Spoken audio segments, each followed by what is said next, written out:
What's going on, guys, and welcome to my channel Review It.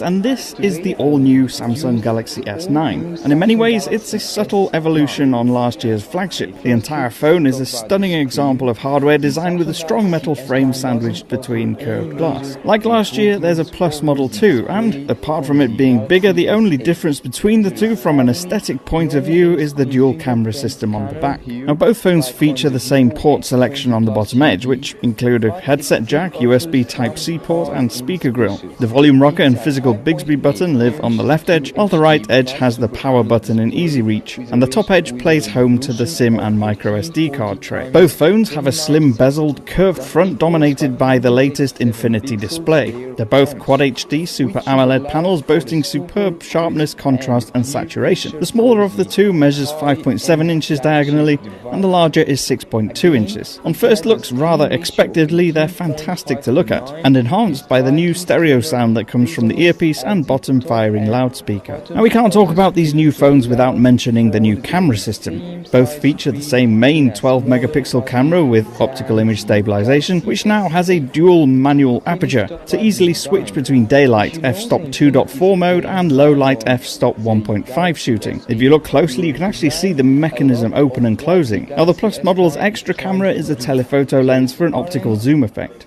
Thanks to some added DRAM, there's also a new 960 frame per second super slow-mo that's motion activated. It's pretty awesome. Then there's the live translation feature through Bixby Vision that works pretty well too. One familiar looking feature is AR emoji. Using the cameras on the front, you can scan your face and create your own personalized animated 3D emoji, which sort of looks like you. After scanning, it can mimic your facial expressions, then you can record and then send them as a GIF. Of course, you can use some of the preset characters too. Now all of this is loaded onto Android Oreo and powered by an octa-core 64-bit 10nm processor, and depending on whether you get the regular or Plus model, supported by 4GB or 6GB of RAM. The software has now been updated to work just as well in landscape mode and has an improved version of DeX, with a new DeX cradle which enables you to use your phone as a touchpad or a keyboard. Of course, you can use your own full-size mouse and keyboard too if you want to power this PC-like experience. As for batteries, you're looking at 3000 mAh in the smaller model and 3500 mAh in the bigger one. Both are water and dust resistant to IP69 rated certification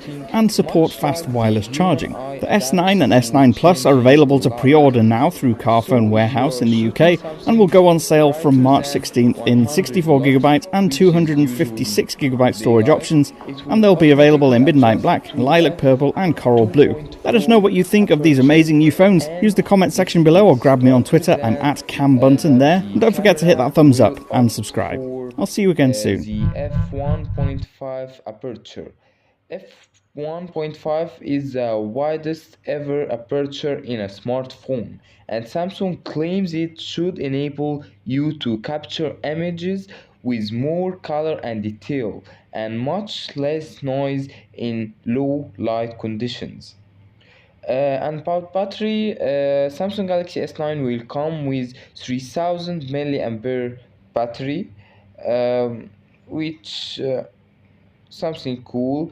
It's much like the Galaxy S8. There is a 3000 mAh cell inside the S9 to power it along on a daily basis. Exactly how long this will last is currently unclear, but it's expected that the new processing tech inside both versions of the phone will make it a touch more offensive than the Galaxy S8 was.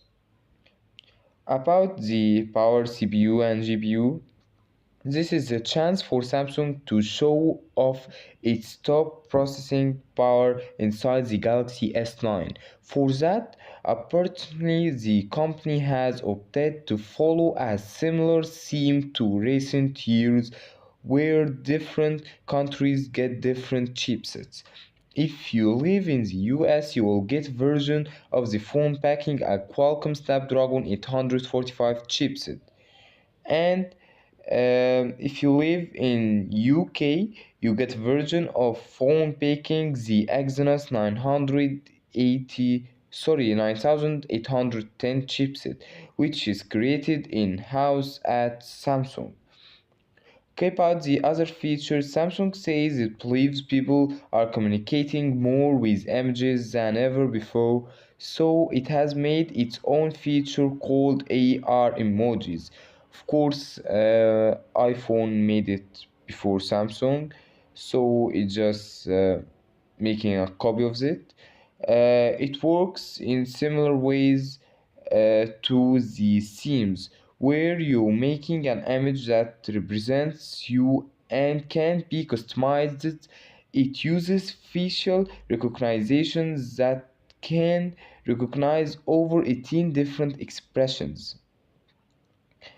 Okay, I think that is no more about this phone. Oh yeah, I forget it. It will come with 6 gig RAM and of course 128 internal storage. So like you see, the phone is awesome. Um, it's like the S8 but with more things that Samsung created. So thanks for watching, and if you like this video, please smash the like button, leave a comment and subscribe to my channel, and peace out.